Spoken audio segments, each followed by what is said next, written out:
Live from the betting capital of the world. Giving raw and real breakdowns of mixed martial arts and recapping UFC events like no one else, with producer Martin on the ones and twos and combat sports betting expert Effie.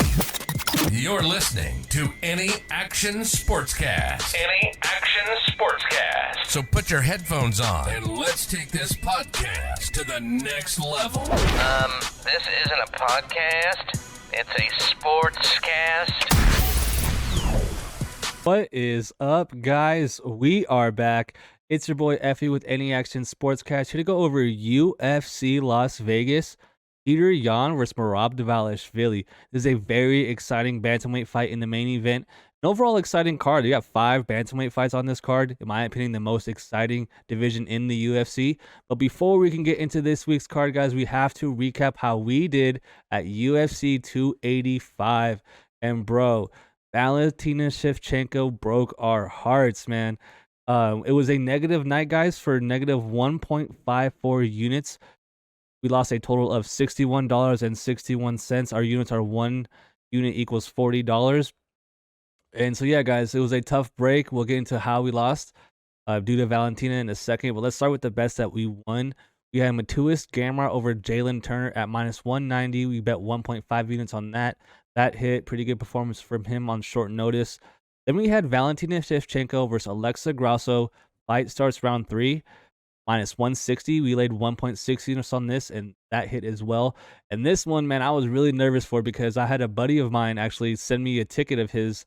He had taken this bet with us. He said, I'm going to ride. Shout out to Any Action Sportscast. But he had bet a couple $100 on this fight. I was really, really nervous because I only had like $65 on the fight, or on that bet at least. And yeah, man, I'm happy that one hit. I was pretty nervous for that.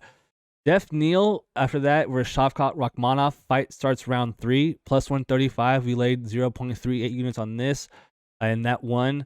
Pretty good win there. Good performance by Shavkat. I hope he gets Colby Covington next and just watches him. After that, we had a 2-leg parlay. We had Cody Garbrandt versus Trevin Jones over 1.5 rounds at minus 135 parlayed with Rebus Araujo over 2.5 rounds at minus 270. For a 2-leg parlay that came out to a plus 139 odds for a half unit shot. We hit that as well. And then finally, Bo Nickel versus Jamie Pickett. Nickel wins via submission, minus 130. Put a half unit shot on that and that one as well. And thank goodness we won all those bets because we lost all the ones that mattered. Our biggest, most important bets we lost due to Valentina Shevchenko getting upset, guys. I'm never doing the progressive parlays again. This was just too brutal to watch. It just broke my heart, guys. We could have had it a plus 11 unit night, our most profitable night in show's history, but that's Alexa Grasso. Hats off to her. Literally hats off. When it happened, I threw my hat in the air. I couldn't believe it. But yeah, our biggest ticket, 3.57 units on a 4-leg minus 142 parlay. Ian Gary, Bo Nickel, Shavkat Rakhmonov, Valentina Shevchenko doesn't hit. That was a loss. I immediately lose $142 on that ticket alone. And what really hurts is that the rest of the progressive parlays after that essentially would have hit. We added on Tabitha Ricci and Sedriques Duplessis plus 235. That would have hit 0.75 units on that. That lost. And then this one really, really hurt. The last 2 legs on an 8-legger plus 726 for a half unit shot for John Jones and Valentina Shevchenko. And John Jones ends up winning. Yeah, man, just brutal. But what can you do, man? Hey, that's gambling. You got to get over it. You got to move on. And we are going to bounce back because we have action right away, guys, on the main event. We have Petr Yan taking on Merab Dvalishvili. And we have 2.25 units right away, guys, on Petr Yan. I think that he's going to be able to knock out and finish Merab Dvalishvili in this fight. And let's get right into it. So Petr Yan comes in 16-4 on a 2-fight losing streak, currently sitting as a minus 245 favorite. 30 years old, 5'7" with a 67-inch reach. Merab Dvalishvili, the other side, coming in 15-4, 5-0 in his last 5 fights as a plus 190 underdog. 32 years old, 5'6" with a 68-inch reach. And I'm going with Petr Yan because, listen, I understand you can see right there on the screen 2-3 in his last 5 fights.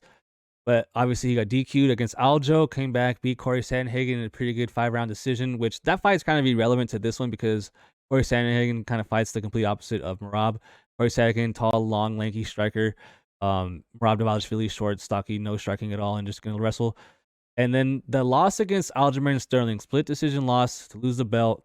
I did think he lost that fight. I wasn't, going crazy on the decision there. I will say this then, for as much as the wrestling is going to be talked about here in a second, as far as Merab and like Aljo in that fight, every single judge in this fight, the Aljamain Sterling fight, gave rounds 4 and 5 to Petr Yan. So as far as like Merab just mauling Petr Yan the whole fight, I don't think Petr Yan's going to fade in this fight. I think he's going to be there for all 25 minutes, which is really going to hurt Merab Dvalishvili here. And then the most recent loss, the BS upset loss to Sean O'Malley, the future champ.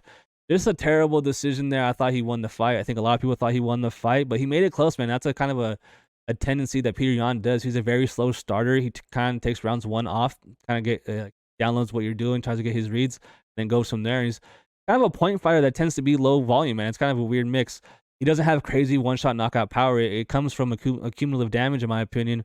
Whereas Merab on the other side, pure wrestler, no striking. Guy strikes very wild, rushes into his exchanges, head down, running forward like a Dean. Really, it's funny. That's what they call him, Dean.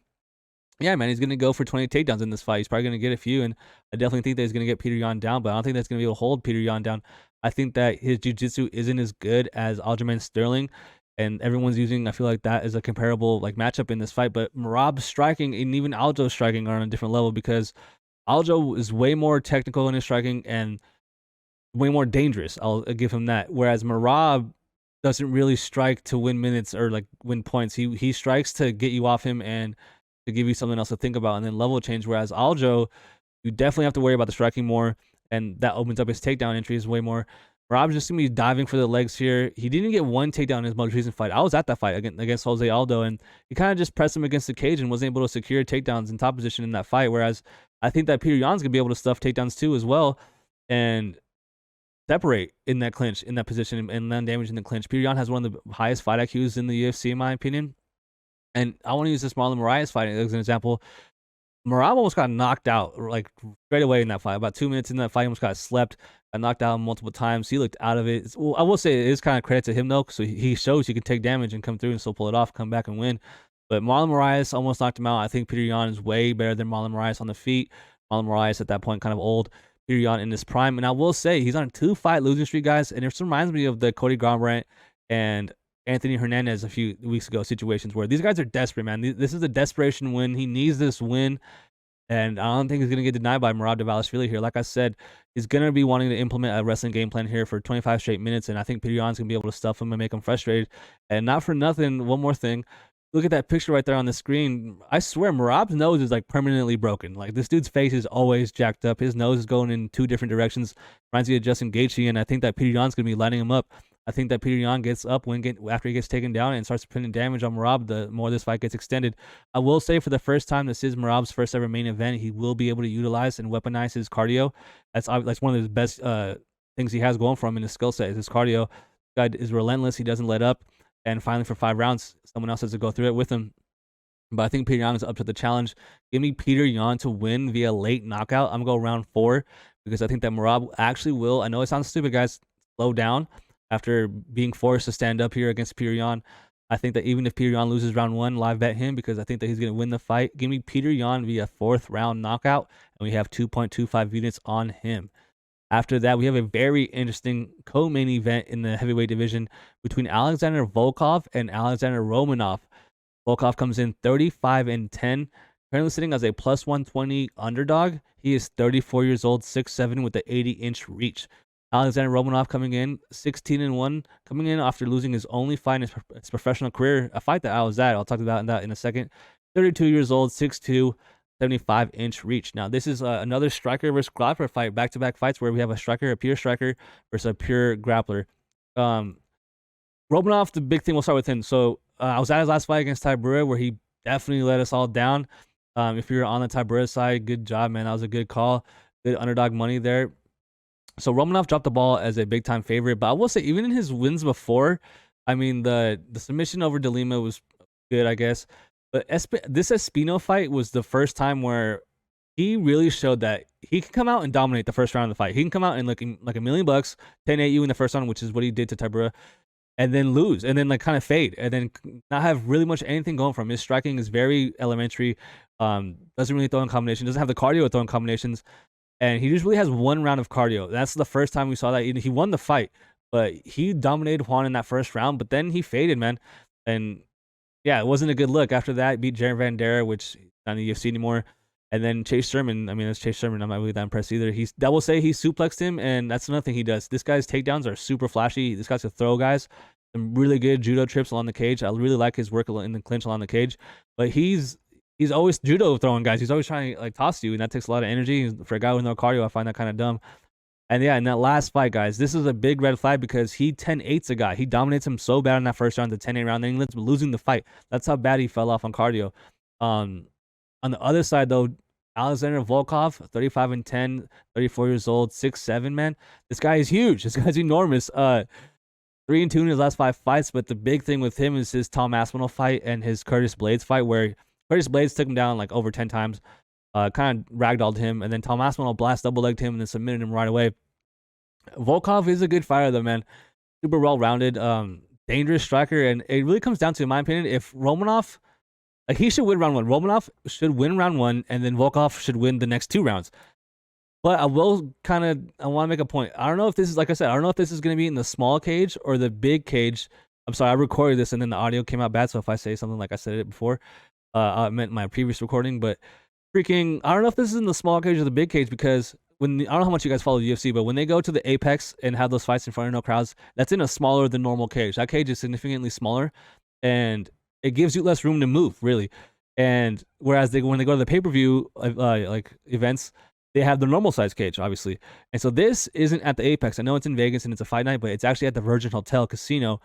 I'm wondering if they're going to use the big cage or the small cage, because if they use a small cage, then I definitely favor Romanov way more. But if they use a bigger cage, then I favor Volkov a little more, because Volkov's going to have way more room to move around and has space to move. Whereas if it's in a small cage, you can't really run away from the wrestler here. I think that Romanov should get this guy down, and if he doesn't finish him in that first round, it's going to be very interesting to see how he looks in those later rounds, because like we said, he has a very bad cardio issue. I will give him a little bit of credit and leeway here. In that fight against Tabura, the most recent fight, that was in Salt Lake City, and everybody kind of on the entire card was gassing. And so I don't really blame him. It's that high elevation. But I mean, I will say he's shown that problem before that, so maybe just got like over exaggerated in that fight because it was so high. Now he's back down in Vegas. So I'm going with Romanov, man. I'm considering betting him at -150. It's just that I shouldn't say I know, but I really do think that he's going to win that first round. And if he wins that first round, all he has to do is not gas out and lose the next 2. But, man, if you bet on Volkov, I understand, man. He should definitely win the middle round, and it comes down to 1-1 going into round 3. I think that Romanov is going to be able to get those takedowns. I don't think that Volkov has the best takedown defense. And I know once you stuff one, the next one's going to be easier to stuff than the one after. But I'm trusting Romanov, man. Give me Romanov, the young prospect, to come back and get back on track to win via decision. I think this one goes to the cards. After that, we have the main event of the other week that got canceled and not rescheduled.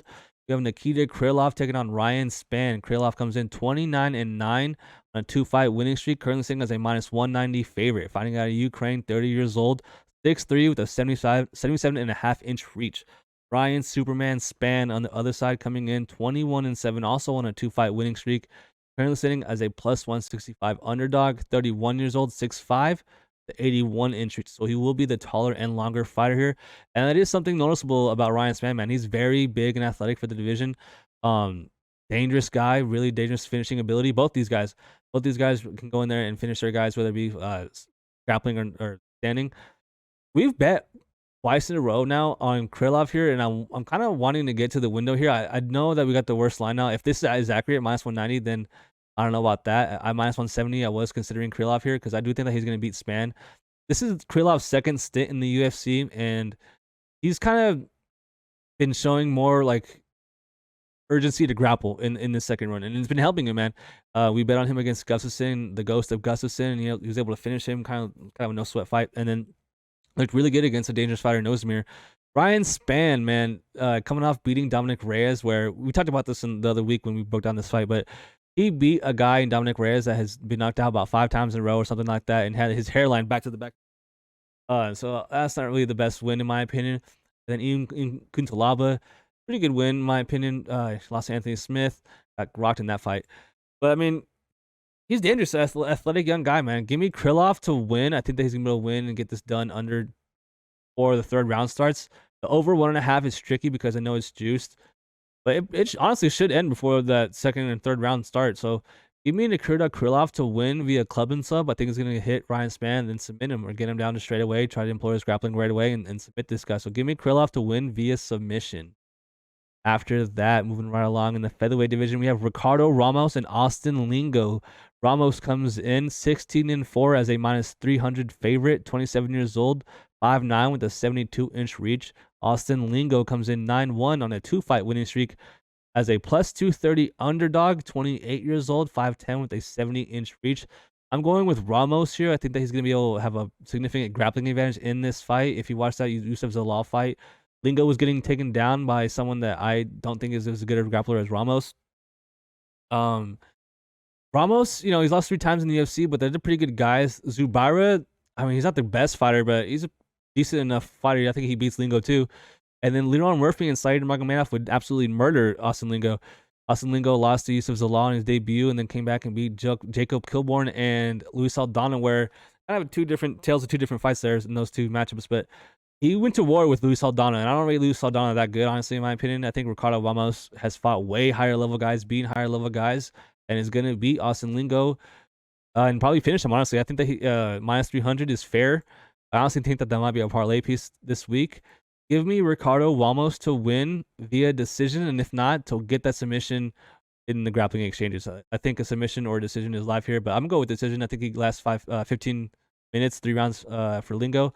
Give me Ricardo Ramos to win via decision. Pretty easy fight, in my opinion.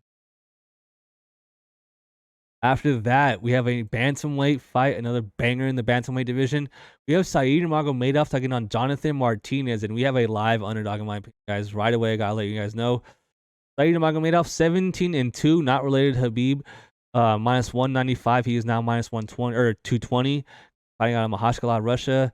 Might as well be Dagestan. 5'8" with a 70-inch reach.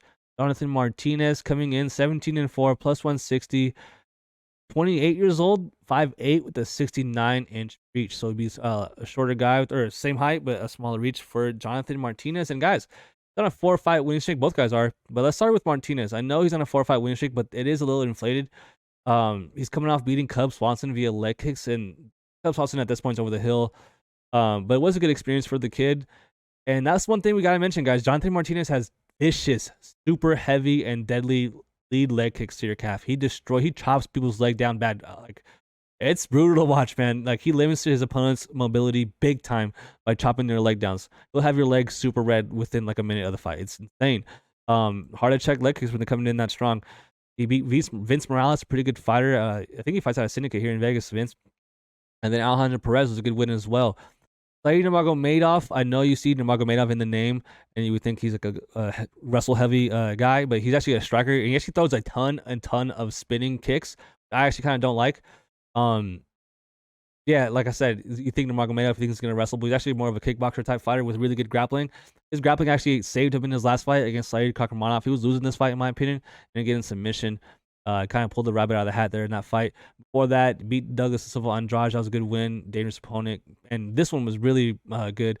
The Cody Stamen submission choke, he made it look like light work. Cody Stamen actually had no chance in that fight. Yeah, man, he's a very dangerous striker, pretty good fighter. But I just think that Jonathan Martinez, man, I think that Said Nurmagomedov, just like Petr Yan, tends to make fights closer than they should be. And I will say, for as much as I think that Said's going to have the grappling advantage in this fight, I don't know if he's going to go ahead and gonna try and use it. He strikes me more as someone that wants like a flashy knockout and try to beat you at your own game. Whereas Jonathan Martinez, man, if he starts chopping that leg up, this kid is live. If this is a 15-minute striking fight, I favor Martinez, honestly. But I do think that Nurmagomedov has enough ability to win the clinch positions and the grappling positions, if they were to get there, to nullify really the only advantage I see in Martinez, which is the leg kicks there. So give me Said Nurmagomedov to win via decision. Yeah, but I think it's going to be close, man. I think it's going to be really, really close. I think Martinez ain't no joke. I know he's on a 4-fight winning streak. A little bit inflated, but give me Said Nurmagomedov to win via decision. I am super excited for this fight. Next, we have another bantamweight banger between Raphael Assuncao and Davey Grant. Assuncao comes in 27-9, sitting as a plus 135 underdog. He is 40 years old, big red flag, 5'5" with a 66.5-inch reach. Davey Grant comes in 12-6, currently sitting as a minus 165 favorite, 5'8" with a 69-inch reach. Now we have a fight between a 40-year-old and a 37-year-old bantamweight. Pretty rare stuff here.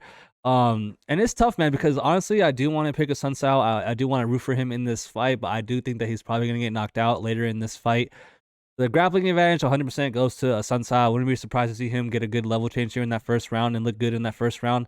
But as it gets extended, I don't think that he's going to be able to withstand even like the small shots from Davey Grant. Davey Grant has really legit power and a good chin on him as well. Assuncao, you know, came like obviously you can see all the red on the screen right now. 4 fights in a row, he's losing, getting finished by Marlon Moraes, losing to Corey Sandhagen, knocked out by Corey Gombrad, but like Mark Simpson style. That one was a terrible knockout. And then lost to Ricky Simone, a good up-and-coming guy. He finds himself, Assuncao now, essentially like a gatekeeper. I don't think that he's going to be finding himself in the rankings anytime soon, which brings me to, well, real quick, that Victor Henry fight was a good upset win, man. Everyone was cutting him out. I think it was like a plus 300 underdog. Victor Henry, a minus 400 favorite, ends up losing and beats him in his own game, and Alex strikes him, takes him down multiple times. Well, not multiple times, but like looked good the whole fight. Looked good everywhere in that fight. I was really, really surprised. Maybe he's going to have a second win in his career, but at 40 years old, I doubt it. Davey Grant, like I said, Assuncao probably won't find himself in the rankings anytime soon, even if he wins. Whereas Davey Grant, I saw he made headlines today saying that he hopes a win over Assuncao gets him in the top 15, top 10. And I thought that was insane. The bantamweight division is probably the most stacked division in the entire UFC. So I don't think beating, Luis Smoka, knocking him out, and then beating Assuncao is going to get you ranked. So I think that Davey Grant, has enough good takedown defense to not get taken down for in 3 different rounds in this fight, but I do expect him to get taken down at least once for overextending in a strike, maybe. But I expect Assuncao to try to wrestle here. You don't want to strike against a dangerous striker, a guy with knockout power. So I expect Assuncao to try a level change right away. But give me Davey Grant to win via knockout, and that means me to stay because Assuncao is a good guy and good UFC career. After that, this one's going to be exciting. You have a guy making his UFC debut. A middleweight fight between Sedriques, Dumas, the Reaper, and Josh Fremd, the Big Yins. Dumas comes in 7-0, currently sitting, I think the screen says minus 140, but I know he's gotten steamed. I believe he's around minus 175 right now. Minus 175 favorite, 7-0, making his UFC debut after winning on Dana White's Contender Series. 27 years old, 6'2", with a 79-inch reach. Josh Fremd comes in 9-4 on a 2-fight losing streak, plus 115. I'm assuming that's probably around plus 125 right now.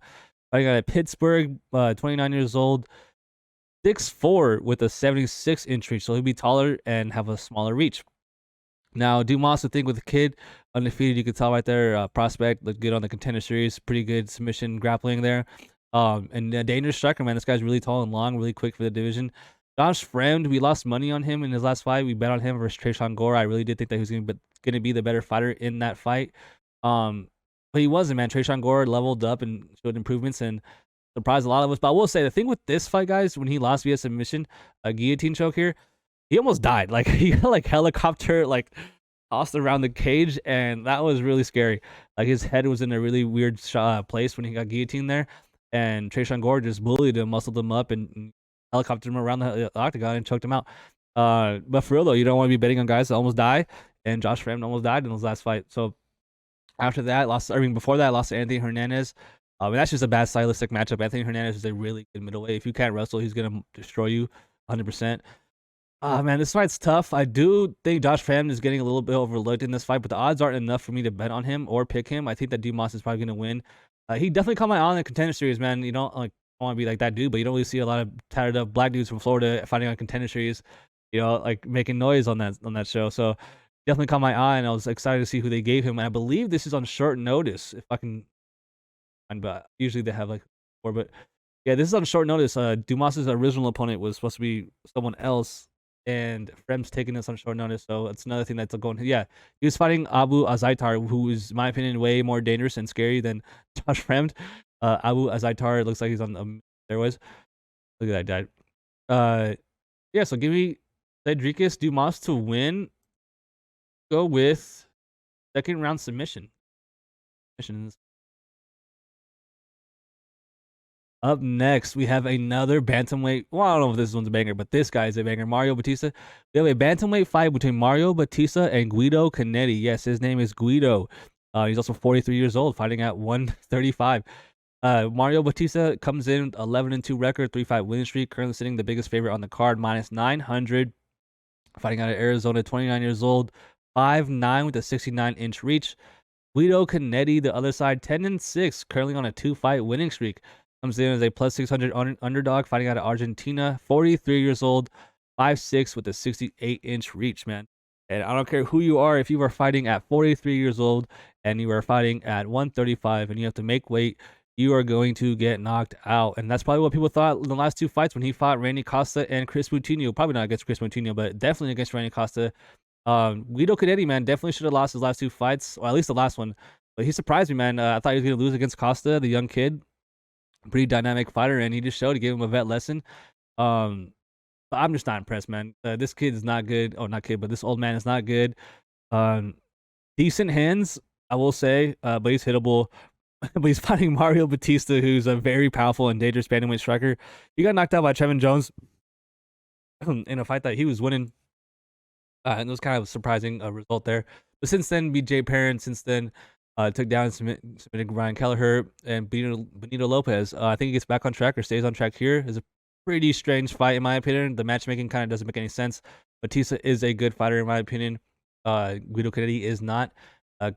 Yeah, man, give me Mario Bautista. Has beaten better fighters than this before, and I don't think it changes here. The betting line is what it is for a reason. I think he finishes Guido Cannetti via first round knockout.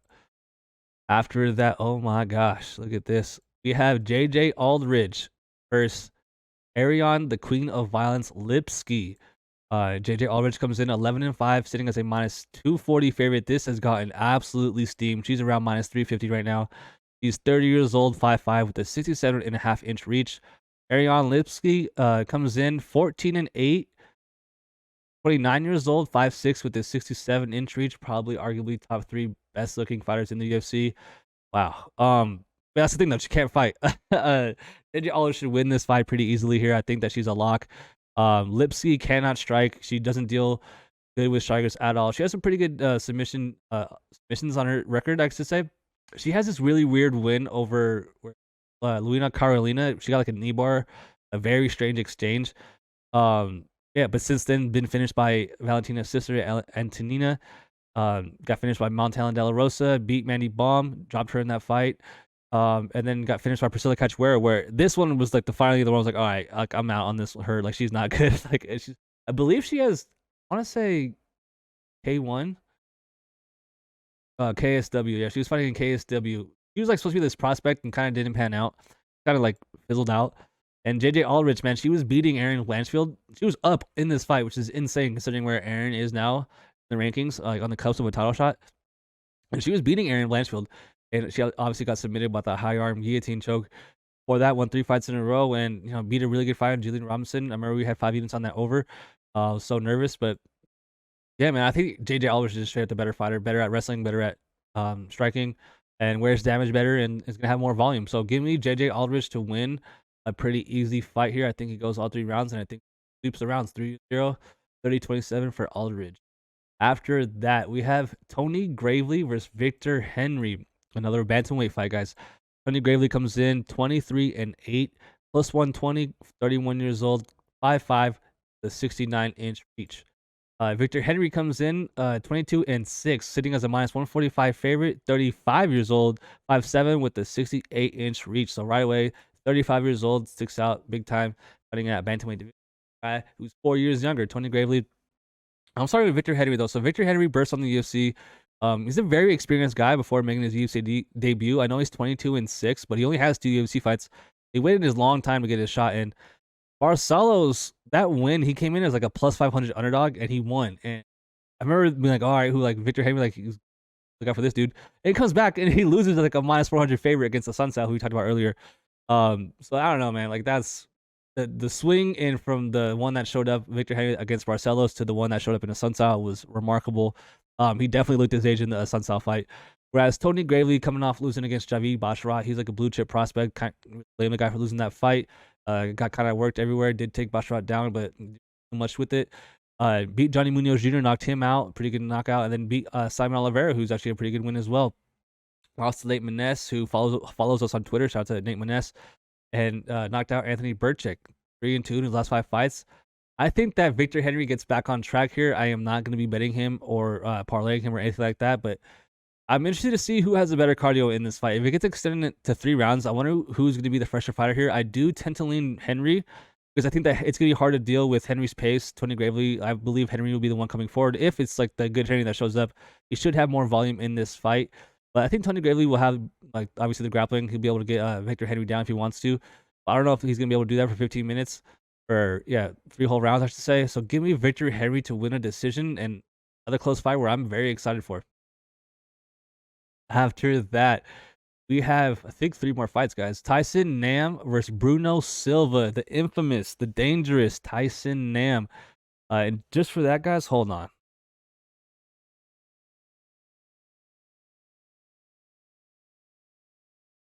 Tyson Nam comes on the screen. We got to take it. We lost 5 units on him on his last fight. We had 5 units on Ode Osborne, his opponent, and he knocked him out so bad. Tyson Nam is a very powerful striker. 21, 12, and 1, 3 and 2 in his last 5 fights. He is plus 135 underdog. Big red flag. 39 years old, guys. He weighs 126 pounds. 5'6", 68-inch reach, guys. Dang, 39 years old. That's insane. Bruno Silva, the Bulldog, 25-2 and 1, coming in on a 2-fight winning streak. I think it's a minus 165 favorite. 32 years old, 5'4", who will be shorter, and a 66-inch reach. So 3-inch difference in height and 2-inch reach favoring Nam here. But he is 7 years older than Silva. Big time red flag. But Silva is coming off a pretty big long layoff, man. He hasn't fought in over a year, almost a year and 10 months now. The thing with Tyson Nam, though, like I said, we mentioned it like a couple of minutes ago. I lost $200, 5 units on him or via him when he knocked out Ode Osborne. Ode Osborne throws a super outrageously far out flying knee and gets absolutely blasted with the hook right away, right after. The guy is very strong right hand. This guy is a very strong. I won't call him knockout artist, but he's really good power, man. This guy is a legit dangerous counter striker. Bruno Silva is more of a well-rounded fighter. I know he lost to David Dvorak and Tagir Ulubekov, who I'm actually not that high on Tagir, and Dvorak I actually am a little bit high on. After that, followed up with the win over JP Buys. Shout out to JP Buys, and then beat Victor Rodriguez. Finished both guys and kind of got back on track. But then he had a huge layoff. Like I said, hasn't fought in over a year, which kind of surprised me. But he's more of in his prime at 32 years old versus a 39-year-old. I gotta go with Bruno Silva here. I won't be surprised if I end up wagering on him because if I lose 5 units on Tyson Nam, I'm gonna try to get some of it back. I'll be honest, guys. I'm gonna go out guns blazing. If we lose a unit shot here on Silva, it'll be 6 units to Tyson Nam that he's taken from us. But we're gonna get some of it back, guys. We're gonna try and get some of it back. Let's go, Bruno Silva. I think he's gonna be able to take down Tyson Nam and really nullify his gas tank here in striking. Obviously, he's most dangerous when he's on his feet. So I think Bruno Silva will look to get this fight down in a realm where Tyson's not as dangerous. So give me Bruno Silva to win via a close decision. Next, we have another striker versus grappler fight in the heavyweight division between Lucas Bresky and UFC debutant Carl Williams. Lucas comes in 8-2 and 1, sitting as a plus 2045 underdog. He is 30 years old, 6'4", with a 78.5-inch reach. Carl Williams comes in, making his UFC debut, 7-1, coming off a win on the Contender Series, finds himself as a minus 170 favorite. He's 33 years old, 6'3", with a 79-inch reach. Going with Carl Williams here, the grappler in this matchup. In the Dana White Contender Series fight, if you watch the show, they usually get the guys to talk and give a little hype video before they actually fight. And when I heard that this kid, his opponent was the Jimmy Lawson guy, was a Penn State wrestler, I was like, oh man, this is gonna be interesting. And Carl Williams was the one that ended up taking him down and out grappling the Penn State wrestler Jimmy Lawson in that fight. That was very impressive. But when you look at his actual rest of his career, not a lot of experience fighting an American top team. Whereas Lucas Bresky coming off losing against Martin Buday, if you had a close fight against Martin Buday, I know that's not a good look, but this did get screwed. That was a close fight, and I thought he won, and I feel like a lot of people thought he won. We actually had money on Martin Buday, and I think that was the only bet we won that night. And that was a terrible look and dirty feeling. But yeah, man, this guy is the striker in the matchup, really good hands and dangerous feet. And I think that he's not going to be able to not get taken down by Carl Williams. I think Carl Williams takes him down at least once every round and wins a decision. After that, the last fight on the card, guys, a light heavyweight fight between Vitor Petrino and Anton the Pleasure Man. Petrino comes in 7-0 undefeated, sitting as a -140 favorite. He is 25 years old, 6'2", with a 77.5-inch reach. The Pleasure Man on the other side comes in 8-1, coming off a loss on a short notice Jailton Almeida matchup, which we'll get into in a second. 26 years old, 6'4", with a 78-inch reach, so he'll be the taller and longer guy in this matchup. I am going with the Pleasure Man, plus money right here, plus 115. I'm picking him to win and pull the upset. We did see him lose on short notice against Jailton Almeida.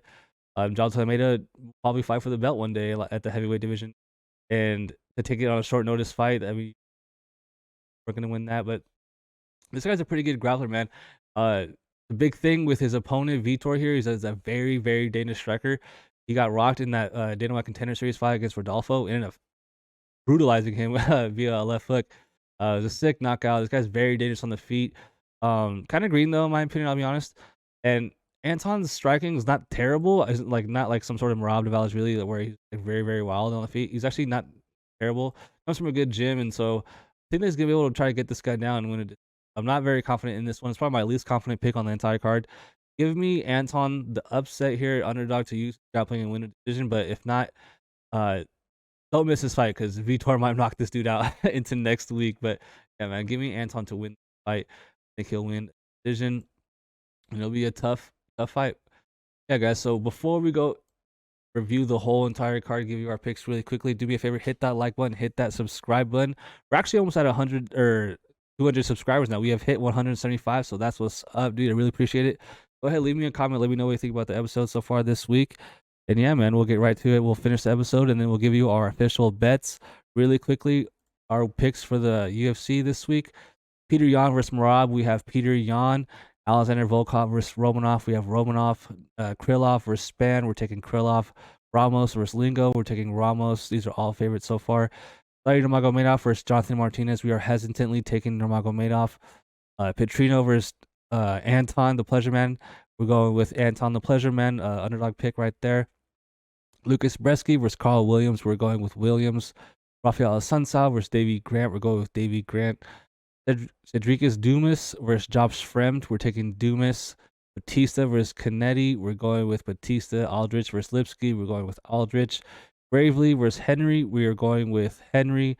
And Tyson Nam versus Silva. We are going with Silva. Our official bets for this card so far, guys, we have 2.25 units on Petr Yan to beat Merab Dvalishvili. It's our only bet so far, guys. I'm pretty confident in this pick, man. Like I said, on the breakdown, it reminds me of the Cody Garbrandt. This fight, guys, this is a desperation spot. He needs a win. There's no way Petr Yan leaves the octagon on Saturday without a win. No judge can take this away from him this time. He's gonna finish Merab Dvalishvili, guys. So that'll do it, guys. Thank you so much for watching. If you made it this far, like I said, guys, go ahead, hit that like button, hit that subscribe button. Thank you so much for the support. Leave me a comment. Let me know who you guys have. And we will see you guys next week. Valentina, I'll never forgive you. I hope you retire and never come back.